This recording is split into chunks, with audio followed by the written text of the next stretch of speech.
नमस्कार दोस्तों, आप सभी का एक बार फिर से हमारे YouTube चैनल यश फार्मिंग केयर में स्वागत है। दोस्तों, जो हमारे ये अभी बकरी फार्म के पास में ये गौशाला बन रही थी, अब इसका दीवार जो है ये पूरी उठ गई है। इसके ऊपर अब टीन का शेड छाया जाएगा, जिसके लिए हमारे वही पुराने फैब्रिकेटर एक बार फिर से आ गए हैं। तो अब हम आपको फिर से पूरे तरीके से समझाते हैं कि ये जो 2 गाय के लिए हम शेड तैयार कर रहे हैं, इसका प्रोसेस कैसे है और ये हम किस लिए बना रहे हैं। दोस्तों, आप सभी को पता है कि हम बकरी पालन का काम पिछले 6 महीने से कर रहे हैं। इसी क्रम में अब हम यहाँ पर 2 गाय के लिए शेड का निर्माण कार्य करवा रहे हैं, क्योंकि अब जो भी बकरी के बच्चे होते हैं उन्हें दूध की ज़्यादा ज़रूरत होती है। तो ऐसे में जब गाय फार्म पे रहेगी तो फिर उन्हें ज़्यादा दिक्कतें नहीं होंगी, दूध की समस्याएं नहीं होंगी। तो ऐसे में अब ये जो दीवार थी, जिसे पिछली वीडियो में मैंने दिखाया कि इसे उठाने का काम मिस्त्री कर रहे थे, तो ये दीवार उठ गई है, जिसकी ये चौड़ाई यहाँ से यहाँ तक लगभग 18 फीट है और ये ऐसे जो है ये लगभग 12 फीट के करीब है। तो ये शेड केवल इसलिए बनाया जा रहा है गाय के लिए कि रात के समय में ओस ना पड़े या धूप में इसको नीचे रखा जा सके। बाकी के समय में ये जो खुला एरिया है इसमें हम लोग गाय को रखेंगे, क्योंकि दोस्तों गाय बहुत ज़्यादा बंद जगह में रहती नहीं है। ऐसे में बीमारियों का डर भी ज़्यादा रहता है। तो वो इतना शेड केवल हम लोग इसलिए ही बना रहे हैं कि गाय को एक सुरक्षित जगह पे रात में बांधा जा सके।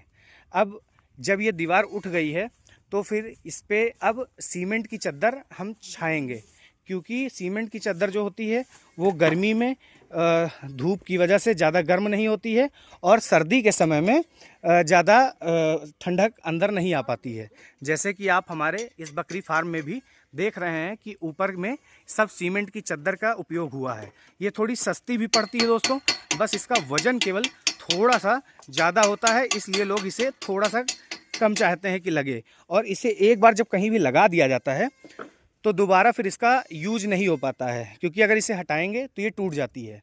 तो ऐसे में सीमेंट की चद्दर को सेट करने के लिए हमारे फैब्रिकेटर आए हुए हैं, जो कि ये सारी पाइपों के माध्यम से इसको जोड़ रहे हैं और इसके लिए जो नीचे सपोर्ट होता है उसको बना रहे हैं, साथ ही में बेड़ा बना रहे हैं।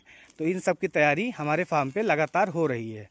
दोस्तों, आपको एक और चीज़ बता दें, जो हमारा ये सेट बन रहा है इसमें जितनी भी पाइप लगी है ये सब हमारे घर पे पहले से पड़ी हुई पाइप थी।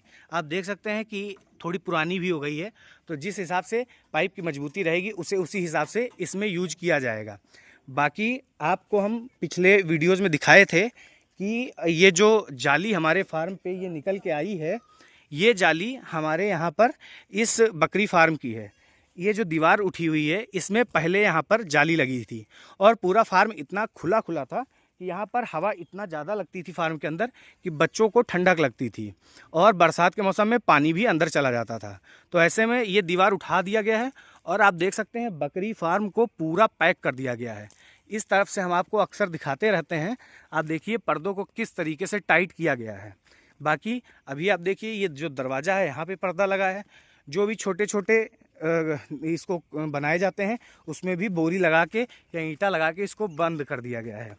बाकी इस तरफ भी आप देख सकते हैं पूरा फार्म बहुत अच्छे से पैक है और सहतूत के पेड़ जो हैं ये अब धीरे धीरे बड़े हो रहे हैं, जो आने वाली गर्मी में इस तरफ से आने वाली धूप को रोकेंगे और अंदर धूप नहीं जाएगी। तो ये सब हम धीरे धीरे आगे के लिए कर रहे हैं। फार्म पूरा पैक होने की वजह से ठंडी के समय में बहुत राहत मिल रही है। आप सभी को पता है कि ये जो फार्म बाहर से पैक है, इसके बाद भी हम लोग अंदर से एक ये टेंट बनाए हुए हैं जिसमें बकरियां रह रही हैं।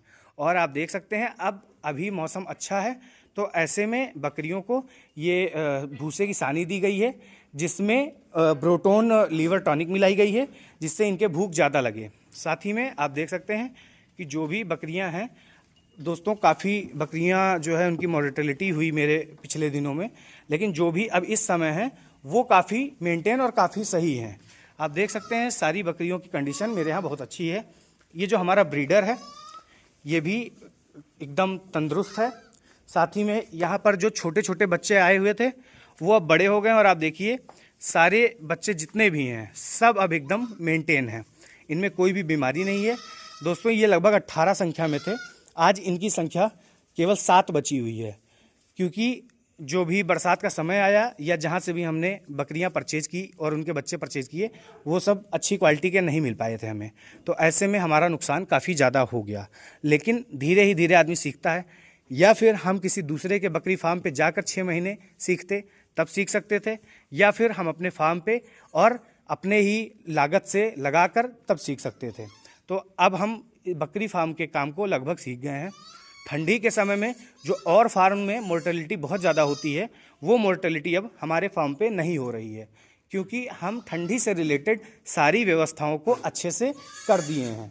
और साथ ही में आप देख सकते हैं, जैसे यहाँ पे इसमें 2 बच्चे हैं और उसमें 1 बच्चा है, जो कि न्यू बॉर्न बेबी हैं, अभी लगभग 15-15 दिन की उम्र होगी इनकी। तो ऐसे में जो है काफ़ी जानकारी अब हमें हो गई है, तो इसलिए अब धीरे धीरे ही हम लोग इन सारी चीज़ों को जानेंगे। आप देख सकते हैं मूंगफली का भूसा पूरा स्टॉक रखा हुआ है। इस भूसे को बकरियां बहुत अच्छे से खाती हैं। आप सभी अगर मूंगफली के भूसे के बारे में हमसे राय लेंगे व्यक्तिगत कि मूंगफली का भूसा बकरियों के लिए कैसा है, तो हम आपको बताएं ठंडक में ये बेस्ट भूसा है। अगर चने का भूसा मिल जाता है तब भी ठीक है, नहीं मिलता है तो मूंगफली का भूसा बहुत ही अच्छा है। इसमें आपको कुछ भी मिलाने की ज़रूरत नहीं है, सामान्य तरीके से बकरी जो है इसे खा लेती है। और खाने के साथ ही मतलब इसमें प्रोटीन भी होता है, तो इससे इसमें ताकत भी मिलती रहती है। आप देखें ये लगभग हमारा जो है इस तरीके से हम लोग फॉलो करने की कोशिश करते हैं। 9 बजे हम लोग ये कोहला देते हैं, जिसमें भूसा और साथ ही में जितने भी अनाज वगैरह है वो दे दिया जाता है। बाकी 10 बजे के करीब हम लोग गर्म पानी देते हैं, 10 से 12 बजे के बीच में जितना पी पाएँ।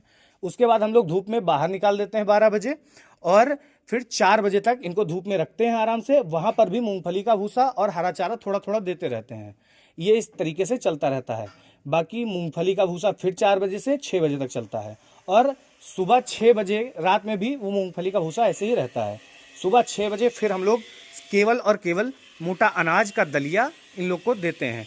तो ऐसे में जो डाइट है अब प्रॉपर हमारे फार्म पे चल रही है, और कोई बहुत ख़ास ज़्यादा हमारे फार्म पे अब समस्याएं नहीं हैं। अब हम आपको फिर से लेकर चलते हैं गाय जहाँ पे रखने के लिए हम लोग शेड बना रहे हैं। ये शेड इसी कैंपस के अंदर है, क्योंकि आपको पता है कि यहाँ पर भूसा पहले से ही है, यहाँ पर काम करने के लिए वर्कर भी पहले से हैं, तो ऐसे में ज़्यादा हमें दिक्कत नहीं होगी। इसी के पीछे जो आप पीछे का एरिया देख रहे हैं, इसी में हमने अल्फ़ा ग्रास की भी बुआई की है, जिसका कितना बढ़ी है अभी वो हम आपको अगली वीडियो में दिखाएंगे। और अल्फ़ा ग्रास की क्या खासियत है ये सब हम अगली वीडियो में एक प्रॉपर तरीके से बताएंगे। बाकी आप जब भी हमारे वीडियोस को देखा करिए, जो भी सजेशन मेरे लायक रहा करे वो आप हमें दिया करिए। बाकी अगर कोई भी सवाल आप पूछना चाहते हैं तो वो भी हमसे पूछ सकते हैं।